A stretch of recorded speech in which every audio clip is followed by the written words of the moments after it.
Pessoal, tudo bem com vocês? Eu espero que sim. Sejam bem-vindos aqui ao nosso canal. Mais um boletim informativo nessa tarde de hoje. Olha só, trago novidades aqui para vocês, novidades importantes. Eu vou trazer aqui para vocês hoje, aposentado, pensionista, beneficiário da Previdência Social, uma excelente notícia que vai impactar a todos os que já são aposentados e também que são pensionistas. Todos vocês que já se aposentaram, que recebem aposentadoria, que recebem pensão, serão impactados com essa excelente notícia que eu vou trazer aqui para vocês hoje. Além disso, vamos falar de 14º salário e também vou trazer outras informações de decisão judicial que estão sendo julgadas e mudando direitos e entendimentos sobre o benefício de vocês. Então, fica comigo até o final do vídeo, porque esse é um vídeo extremamente importante. Essa semana promete pegar fogo, vai ter muita mudança, vai ter muitas decisões. Tanto o STF quanto o próprio Congresso, Câmara e Senado estão antecipando pautas devido ao recesso parlamentar, que começa no dia 17 de dezembro e termina só em fevereiro, né? Então a gente já tá vendo as coisas se movimentarem. Hoje já várias notícias começaram a sair. Eu estou acompanhando tudo e acompanharei durante a semana e você não pode perder. Então fica comigo até o final desse vídeo, aproveita e deixa o seu gostei, compartilhe o conteúdo e bora lá para as notícias. Eu sou a Ana Paula, é um prazer imenso ter cada um de vocês. Você que não é inscrito no canal, não conhece o nosso canal ainda, seja muito bem-vindo, muito bem-vinda. É uma grande honra para mim ter você aqui. O Alô INSS é um dos maiores canais de previdência do Brasil. Todos os dias tem boletim INSS e o nosso canal, ele é um canal exclusivo com foco nos beneficiários da Previdência Social, em especial aposentados e pensionistas. E também falamos para quem é servidor público, para quem é pessoa idosa, pessoal com deficiência, mesmo que não receba benefício previdenciário. Pois esse público, ele precisa de informações, a gente percebe uma vulnerabilidade e inocência na questão dos direitos de benefícios, porque a gente sabe que existe uma falha na comunicação dos benefícios sociais, assistenciais, previdenciários. Então, por isso que a gente criou esse canal, para poder ajudar vocês com a comunicação clara de benefícios que vocês possam vir a ter direito e não conhecem, e também ajudar a fortalecer a luta da pessoa idosa, da pessoa com deficiência, buscar benefícios melhores, melhorias, né? O Brasil ficou no ranking de um dos piores países para se aposentar, de um dos piores países em questão de salário mínimo. A gente precisa sair desse ranking ruim, melhorar a situação do país. Mas a gente, como cidadão civil, o que a gente pode fazer? Cobrar os políticos, lutar. E a gente está lutando, né? Fazendo o que a gente pode, mas a gente se une a pessoas que pensam da mesma forma, que também querem um Brasil melhor, com mais igualdade, com mais justiça, com mais cidadania, com mais respeito aos idosos. Então, se você também quer esse Brasil para você, para sua família, para os seus filhos que irão ser idosos um dia, né, que assim seja, vamos começar hoje essa luta. Então, eu convido todos vocês a se inscreverem. Aqui embaixo no vídeo tem um botão escrito inscreva-se em vermelho. Clicou nele, estará inscrito, aproveita para deixar o seu gostei, compartilhe o vídeo com quem você quiser, principalmente grupos de Facebook, Telegram, Instagram, WhatsApp, todo mundo, beleza? Então bora lá, pessoal, sem mais demora, vamos começar aqui com a primeira informação que eu trago já para vocês. Já vamos começar com uma informação de decisão judicial, então presta bastante atenção, daqui a pouquinho eu volto falando do 14º salário. Mas vamos lá primeiro com essa informação. O primeiro aqui notícia que eu quero trazer para vocês é extremamente importante, pois sempre quando o aposentado, o pensionista tem algum problema com o INSS, ainda mais agora que o INSS vem apresentando uma série de erros, inconsistências de cadastro, aposentando as pessoas, liberando benefícios com valores errados, com cálculo errado. E quando você vai lá solicitar o benefício, a revisão, o requerimento, ele nega, mesmo você tendo direito. Então as pessoas estão cada vez mais acionando a justiça. E muitos aposentados, pensionistas, ganham até um salário mínimo. Então, quando vai buscar a justiça, muitos não têm dinheiro para pagar advogado. Então, o que vocês fazem, né? Que a gente até orienta vocês de forma gratuita. Você procurar um defensor público, que é a DPU, que tem na sua cidade. E se nossa cidade não tiver DPU, Defensoria Pública da União, né, que eles nomeiam um defensor público gratuito para poder te representar, você pode acionar direto o TRF, que é o Tribunal Regional aí, Federal, né, do seu estado. Então você consegue acionar e ter acesso a essa justiça gratuita fazendo a termação contra o INSS. Só que agora tem uma informação muito importante que muita gente não sabe. Declaração de hipossuficiência não basta para a justiça gratuita. Quem decidiu isso foi o TRT 12. Somente a declaração de hipossuficiência não é mais suficiente para garantir o benefício da justiça gratuita. A pessoa física precisa comprovar que ganha menos que 40% do teto do INSS, que é cerca de R$ 2.800 atualmente, ou que não tem recursos para arcar com as despesas processuais.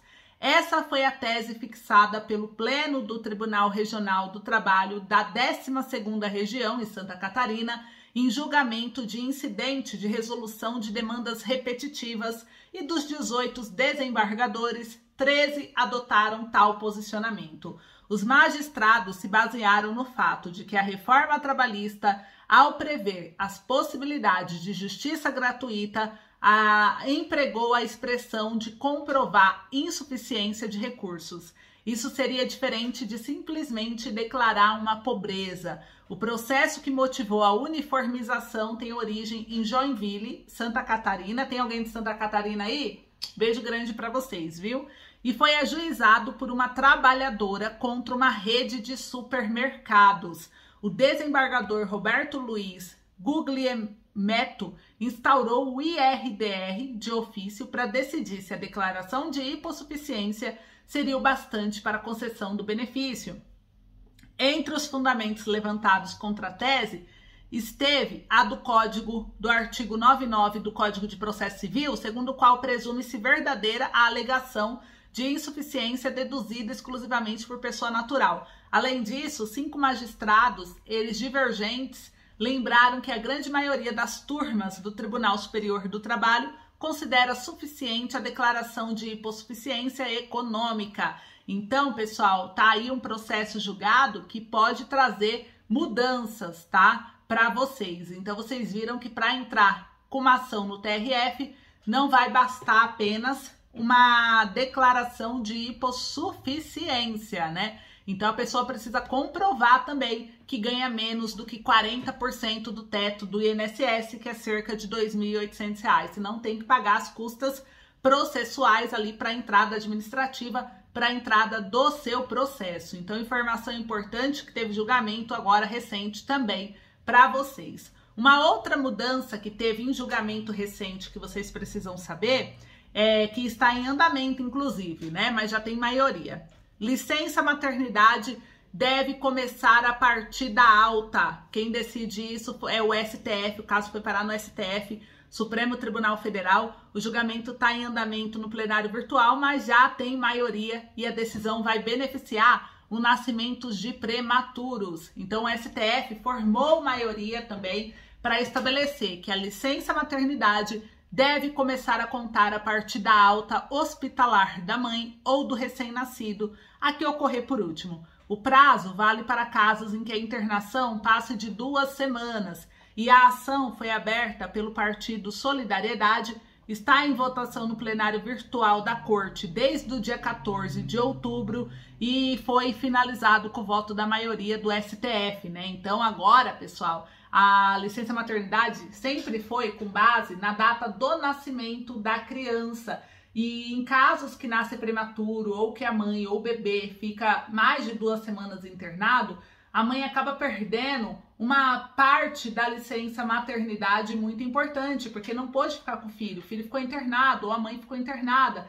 Então, o período de convivência fora do ambiente hospitalar entre mães e recém-nascidos acaba por ser reduzido de modo irrazoável e conflitante com o direito social de proteção à maternidade e também à infância. E por isso votaram aí a favor de começar, né? A licença maternidade no Brasil é de no mínimo 120 dias e pelo Ministério da Saúde, cerca de 280 mil bebês nascem prematuros por ano. Então essas mães vão poder ter a licença maternidade concedida a partir da alta, ou da mãe ou a do bebê, a que for por último, tudo bem? Então, mais uma vitória. Se você tá com alguém nesse histórico na sua família, já avisa, porque como é agora recente essa decisão, muita gente ainda não sabe, muita gente não viu no noticiário, mas a gente está aqui te trazendo porque é algo interessante que pode ajudar vocês. Aliás, é um direito previdenciário, tá?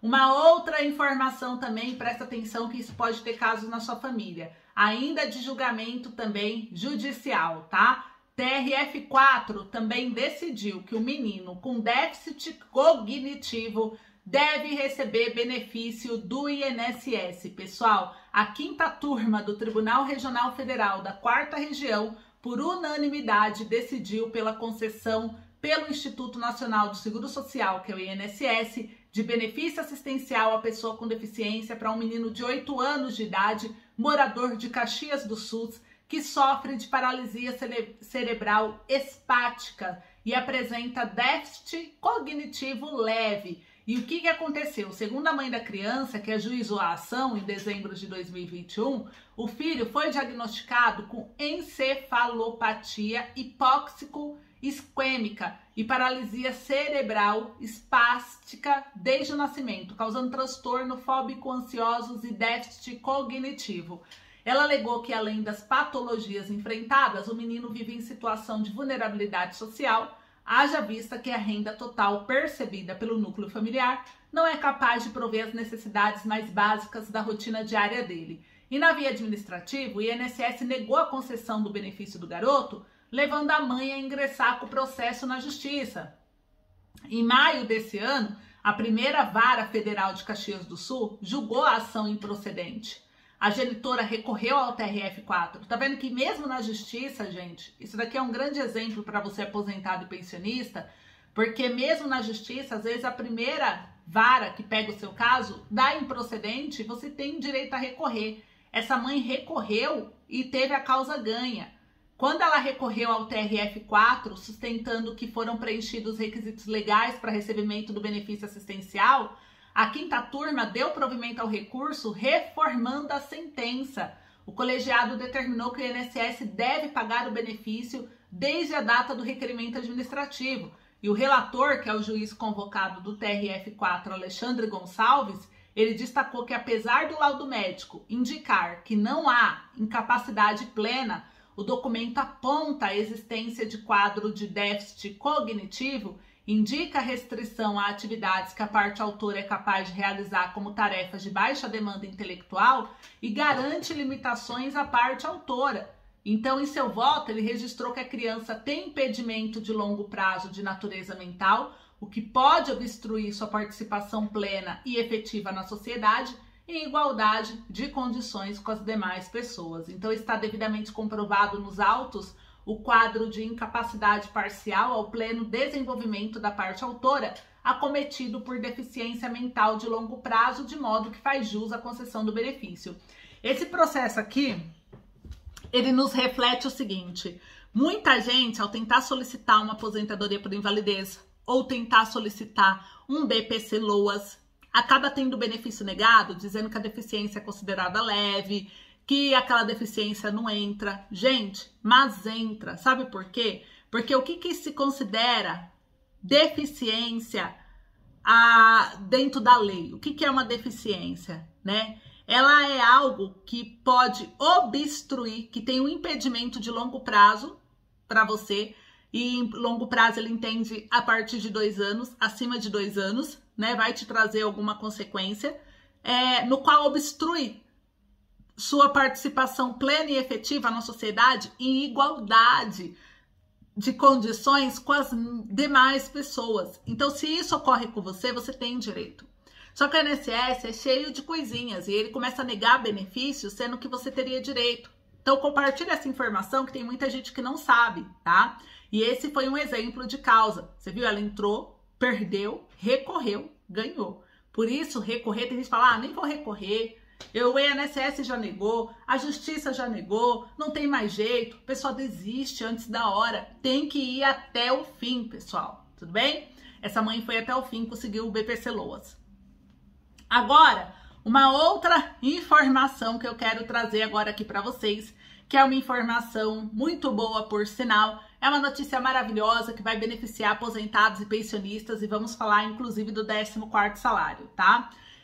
Esse novo governo eleito, o Lula, ele pretende reformar algumas questões aí dentro da questão trabalhista e também previdenciária. E algumas pessoas próximas ao governo trouxeram algumas das informações que eles pretendem fazer alterações assim que assumir o poder agora em janeiro de 2023. E aí, olha só, né? O que dentro disso que vai fazer mudança, que eu quero trazer para vocês, feitas pela reforma, primeiro, eles dizem que eles não querem voltar a 1943, querem fazer mudanças conforme a realidade dos trabalhadores em 2023. Então, ele falou que não pretende voltar para trás, eles querem avançar, porque muita gente falou, vai voltar para trás, né? Vai revogar tudo. E ele disse que não, ele vai considerar o que é justo. Igual, uma coisa que ele pretende fazer na questão trabalhista é o pessoal que trabalha com aplicativo, ele falou que essas pessoas precisam ter uma regulação. Ele tem que ter uma jornada de trabalho, eles têm que ter descanso semanal remunerado, eles têm que ter algum direito, porque inventaram que eles são empreendedores, mas eles não são empreendedores. Se o cara bater o carro e quebrar, ele não consegue trabalhar. Se ele se ferir, ele não consegue trabalhar. Então, quem vai ajudar essa pessoa? Então, ele precisa fazer uma regulação em que garanta às pessoas pelo menos um mínimo de seguridade social. Então, essa é uma das mudanças. Outro ponto que ele pretende mudar é o regime de trabalho intermitente, que prevê o serviço esporádico e a várias empresas. Ele diz que essa modalidade, se a contribuição previdenciária ficar abaixo do limite, o trabalhador a complementa. Mas o Lula e o PDT, eles querem restringir a intermitência apenas a alguns setores, o que pode ser muito bom para diminuir as chances de emprego. E também, uma outra coisa que ele falou que pretende mudar é o da possibilidade de acordos entre empregadores e empregados sem intermediação de sindicatos. Um advogado que presta serviço à CUT disse ao jornal que o objetivo é resgatar o papel dos sindicatos e o fortalecimento de negociações coletivas. Então, ele quer voltar a trazer o sindicato para dentro das empresas para acompanhar rescisões e acordos homologados de funcionários, para garantir o direito do funcionário. Terceira mudança, o fim da ultratividade. Lula e o PT, eles querem o retorno desses instrumentos de chicana da parte dos sindicalistas de resultado, que permite que os acordos e as convenções coletivas permaneçam em vigor até que as partes se entendam novamente. E dentro da Previdência Social, algumas mudanças que ele também quer fazer, começando com a pensão por morte. Lula diz que achou um absurdo ter reduzido a pensão por morte a 50% ali do valor. Então, ele pretende, provavelmente, modificar e voltar o valor da pensão, tá? Aos 100%. Uma outra coisa também que ele diz que achou absurdo é a reforma de 2019. Segundo ele, vai estudar essa questão da reforma previdenciária e vai ajudar as pessoas a se aposentarem mais cedo e não tão tarde quanto a reforma está propondo. Então, pessoal, se prepara que vai ter mudanças de regra. E também mudanças de valores, pois inclusive pessoas que foram afetadas por causa dessas últimas mudanças podem, de repente, solicitar a revisão e o ajuste do benefício. Então, isso daí está previsto, são alguns dos planos que ele pretende fazer segundo essa fonte, e a gente vai acompanhar muito de perto, porque pode ser muito bom para alguns trabalhadores e também para você, aposentado e pensionista, tá? Agora, para encerrar o vídeo de hoje, vamos falar do 14º salário. Essa semana, ela é uma semana muito importante, porque é a semana onde o deputado Pompeu de Matos diz que há de conversar aí com o presidente eleito Lula e também apresentar uma emenda pedindo uma fatia, né, desse dinheiro da PEC de transição para pagar o 14º salário no início do ano. Então, a luta do 14º salário voltou mais forte do que tudo. E pelo menos uma parcela a gente está lutando para que vocês recebam no início do ano de 2023. Então, vamos acompanhar, não perca nenhum vídeo do canal, compartilha esse vídeo com o máximo de pessoas possível e eu espero vocês no próximo vídeo. Um beijo grande, fiquem com Deus e até a próxima.